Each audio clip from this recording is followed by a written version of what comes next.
What's up, guys? I have neglected you guys totally.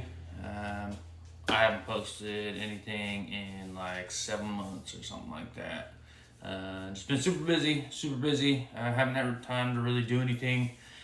Along with my old phone took a shit, and I lost some content and some pretty good stuff too. So basically, everything that I have done from the very beginning of the hood process of what I have already posted to basically the hood and primer and the bumper almost done is gone. So I don't have any of those videos. I know some of you wanted a little bit of an explanation on how to do it, and I can kind of show you.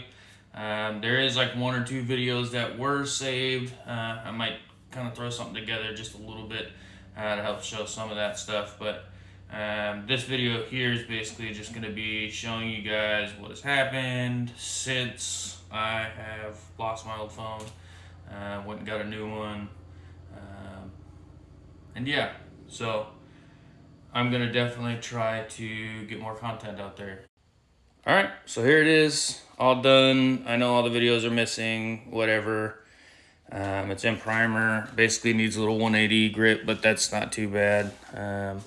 Probably a couple little low spots that I'll have to figure out. I mean, you can see the bumper's pretty much done as well. I just need to get some primer, some extra primer on that. But for the guys that kind of want to know how it was done, I'll do it real quick how I did it. The videos I lost them. But basically, in my first couple videos, I started out saying that I was going to weld it up to the seam here. I found out that was going to be a bad idea. Basically, because if I'm looking down the front of this and I had welded that and I had bonded up to this, it's going to be a lot taller than the fender itself. So I'd have to bondo on the fender to match the hood, and I don't want that. The less bondo, the better. So instead of doing it all the way out to here, I cut it down to here, all the way back along that line, and then welded it along this whole seam. Same with the front end. I basically cut it along here, and then welded it on all the way across. Some guys are going to say welding it all the way across is just overkill. The metal's too thin. You're going to warp it really bad, what have you. And in the case that you think that that's going to happen and you want to do, a tack weld over 6 inches and then have panel bond used, that's fine too. I'm just in Alaska, and I know that panel bond probably isn't going to last with, the weather that we have up here being so cold and getting hot and all that good stuff. So I just went ahead and welded the whole thing. That's also how I've taught myself to do it. I just always weld all my stuff completely. So welded all the way across. There was a couple relief cuts in here. If I didn't mention them in the first video, basically what that did is when I first did this and I didn't have those relief cuts and I tried to drop this down, it started to bubble up in this area. So I just made 3 relief cuts right along here, and when I pushed it down, they opened up, and then I was able to push it down without this bubbling up really bad on me. So there was a couple relief cuts that had to be made, especially in the point here. I went ahead and sliced it, relief cut it. It opened up a little bit. Used some filler rod, filled it up with the welder, and Duraglass the rest of it. And then as far as the back portion with the panel that I used, if you don't already know, I used 2 hoods to complete this hood. Basically, you don't have to, but it would make it a lot easier. Basically, what happened is for the hood to go all the way up to the front and it matched that radius up there, I had to scoot the whole hood forward. Now, if I wanted it to where it was going to be directly flush up against the back, I'd had to bring this front end all the way up to about here, which was going to be kind of goofy looking, and I didn't want to do that. So I went ahead and did a filler piece, which I had cut off of a second hood that was the same one. In the middle, it matched up pretty close. I think it was like a 1/4 inch, maybe a 1/16 off. It was pretty close. I could pretty much tack weld it down there, and I would have been fine. But over here, there was probably like a 2-inch gap. So I cut the back end off of another hood. And how I did that is basically, once I got this separated from the original hood and the front end was still tacked in, I knew that was going to be the exact spot that this hood was going to sit at. I chopped all these welds so I could lift the whole hood up a little bit. I slid my filler piece in and I dropped the hood back down on top of that. Made my cut mark and then removed that filler piece back out.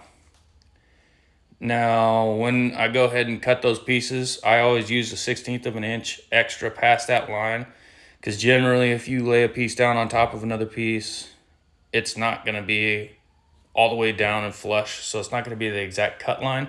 So in actuality, you could be too short when you cut it, and you could be too long. It just really depends on how far you got it down on the piece and how far back you got it as well. So I generally leave myself a 1/16 of an inch, cut it back, and then I'll come back and I lay the piece back in here. And then what I did is I tack welded it in the middle, my filler piece. I went ahead and tack welded it in the middle because I knew that wasn't really super important because the hood was almost going to match up directly. So I don't have to worry too much about that part. What I was worried about is it moving on me. So I tack welded in the middle, and then I tack welded in the corner, and then it was pretty stout. It wasn't going to move very much. And that way what I could do is I could lay that piece back down, and then I cut my line. Now, some people probably aren't going to like that. I use the cutoff wheel. Usually gives me between a 1/16 and a 1/4 inch gap, which sometimes can be a pain in the ass to weld up, but if you have filler rod, it's not that big of a deal. Some people don't like that. They'll use an air saw. I generally don't like an air saw just because it walks really bad, and then you get these squiggly lines or whatever. That, and there wasn't a lot of room for that saw to go up and down, and I don't have air. So a electric cutoff wheel is what I used. Just followed that line all the way across, cut it, and then I welded that. Once I welded it, I went ahead and ground it down, got my welds as smooth as I could, basically. When you're grinding the welds, you don't want to do it where every single weld is all the way completely flush, unless you are like a master metal guy. I wouldn't suggest grinding them all the way down. You basically just want to grind them down until you start hitting metal. So what I mean by that is say my weld is in the middle here, and I start grinding that weld right there, or say this is my weld right here. I start grinding the weld, but when I start grinding it, I start grinding this metal and this metal on each side, and there's a little valley between. What that's telling you is that the metal is low in that section. So you need to hammer and dolly that up a little bit, which it's super hard to do once it's welded, especially on thinner metal. You'll tend to warp this really bad, so sometimes I'll leave it. I'll usually tap up the really low stuff unless it's under like a 1/16 of an inch, then I'll leave it. But I won't grind that weld completely smooth so it looks pretty. There's no sense in that because it's going to be filled. You basically just want to get around the weld and grind that so that you have something to adhere to pretty well with your Duraglass. So when I did the weld, it wasn't completely pretty. It wasn't like you couldn't tell the weld was there. If you ground this off, you're going to know there's a weld there. In some spots you won't tell. But try not to grind the weld all the way down. That weld is there to help you. It's going to keep the hood from flexing and cracking and stuff like that. Unless it's, you grind it and it's completely flat all the way across, you probably got enough meat there that you don't have to keep taking stuff off. So yeah, and then once you get your welds all ground down, obviously you don't want them looking like a ball all over the place. You want to grind them down so it's somewhat smooth and you don't have like a cliff that you're going over. But as long as it's smooth, go ahead and 36 grit it.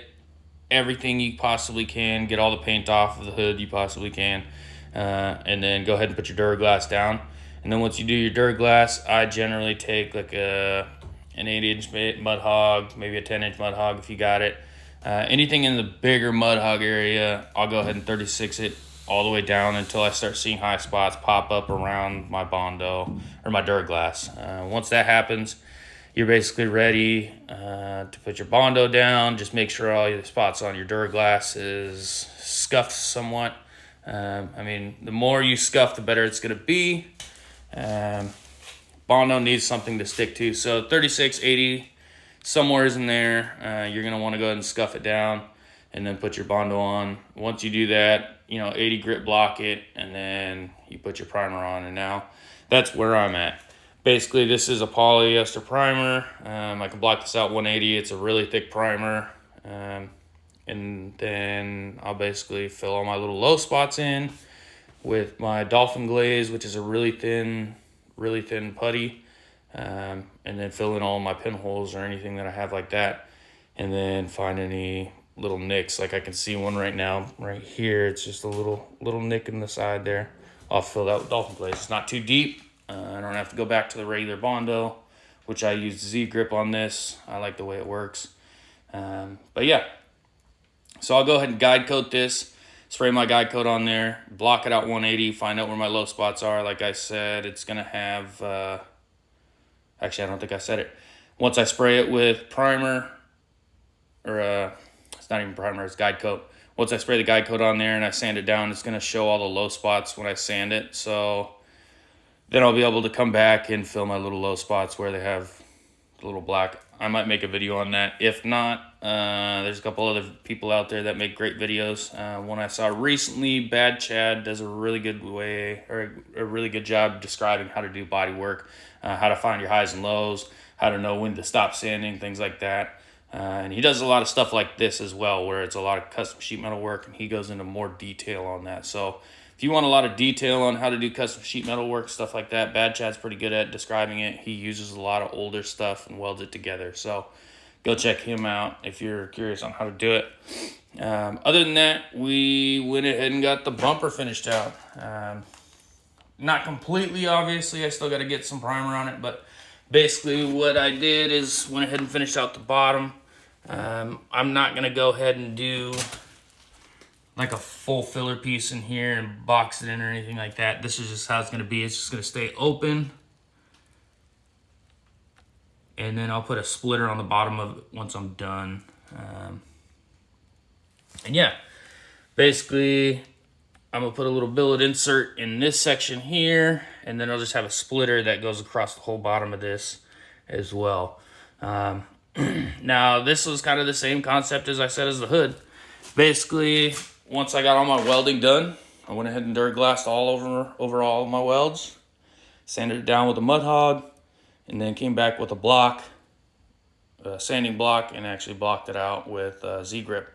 And it looks like there's a ton of Bondo on there, and there isn't like a whole bunch of Bondo. It's just spread out really wide. And the reason I did that, if you ever look at these factory bumpers, they're never really that straight, and they have little curves and little ripples and stuff like that. So I wanted this thing to look super straight, super slick when it's done. So I went ahead and blocked out the whole thing.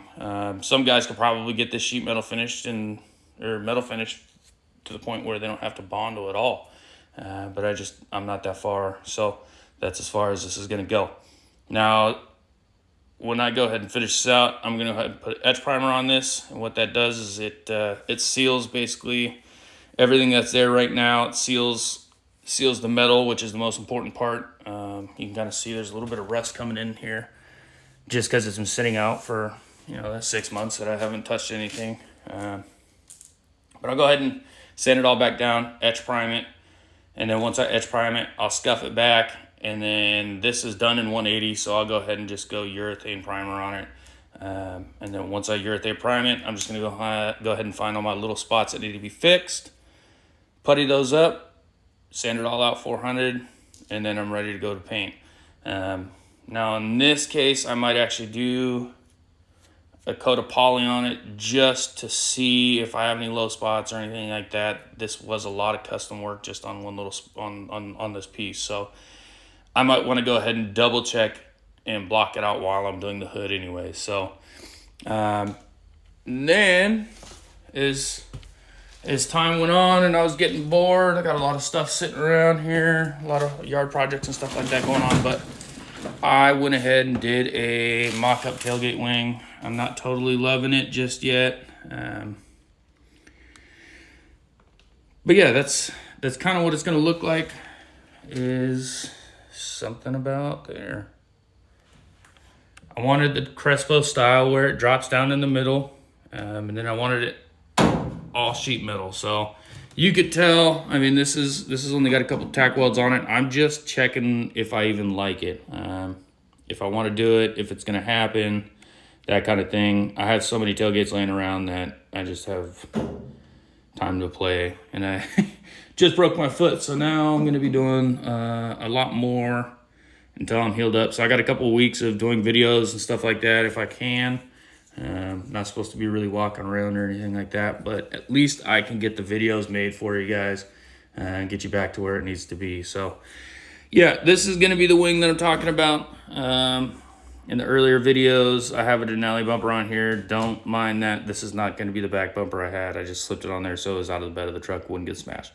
I'm planning on doing like a quad tip in the middle, getting rid of the license plate in this area and shortening the bumper down so it's skinnier and not so fat in the back. But back to the tailgate, I basically wanted to go ahead and do this wing for mostly because I'm going to go ahead and do like a Camaro style roof skin where it drops down in the middle. I'm going to do a delete on this third brake light, and then it's going to have a little indent just kind of like the tailgate does here, all the way on the roof. So what it'll do is, in my mind, what I'm thinking is it's going to follow the hood line all the way back. So as you can see, these two lines here coming across the hood, it'll come all the way up the hood here. It'll go all the way on the roof, and then it'll kind of match up. I don't know if you can see through the windshield, but it'll match up all the way into the back on the tailgate where it drops down in there. I think it'll look a lot killer that way. And yeah, so. And as far as the interior goes, that's all the same. Nothing has happened on the inside since I stopped. So, I mean, I rolled the window up to get it outside for the winter. We've already passed that, but this is it. And I got other seats. Those are just in a different truck. I have the console as well, the door panel. Everything else is going to be swapped over. I just haven't got to it. And those are probably videos coming here pretty soon, just because I need to get back on this. I got a couple flip trucks that I need to get done so I can get some more cash flow going. And once I do that, then I'll be able to get going on some of these projects. But here is, see if I can come out here. Here are the seats and the console that will be going in that truck.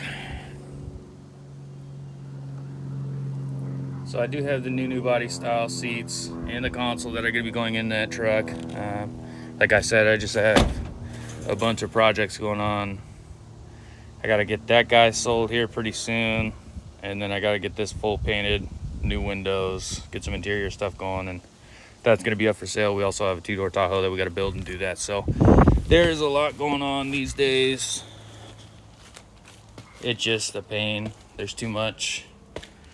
A lot of bouncing around. That's part of why I haven't been able to get to this bad chicken, is because I'm working on the stuff outside, getting that stuff all running and driving. We got a short window up here in Alaska for doing things in the summertime. So we're trying to get things blasted out as fast as we can. And I know, like I said, I neglected you guys pretty bad of not posting any videos. It's been like 6 months.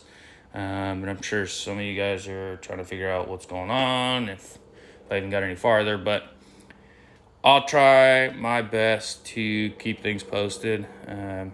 Like I said, it takes forever for my videos to upload because I have an old software system. So it does take time to even make these videos, and that's the biggest problem of me getting these videos made for you guys, is going ahead and getting the software that I need that's going to be a little bit quicker to get it done, and making these videos. So now that my foot's broken, it doesn't really matter if it takes more time, because I don't have just 2 days on the weekend to try to bust some stuff out.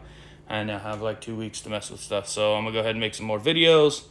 Might even get some interior stuff done, get that other door panel in, video that so you guys see what's going on. Maybe get the end pieces of the interior put together. I'm not quite sure just yet, but at least I can get you guys up to date and show you guys what's going on with everything like that. So yeah, that's basically her. This is the bee's knees. This is the 95 new body style OBS.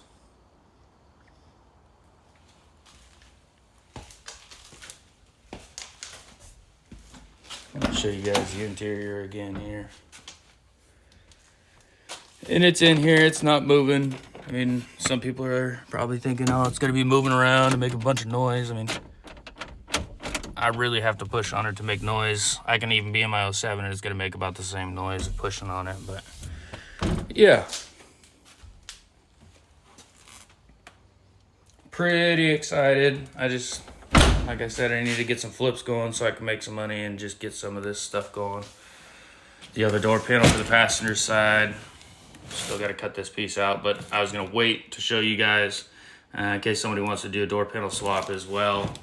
The dash is super easy. If you are trying to figure out how to do the dash, most of these dashes are going to be fairly the same. There is a gentleman who has a channel that did a high country swap, and I believe like a 96. He did a high country swap dash and seats and stuff like that.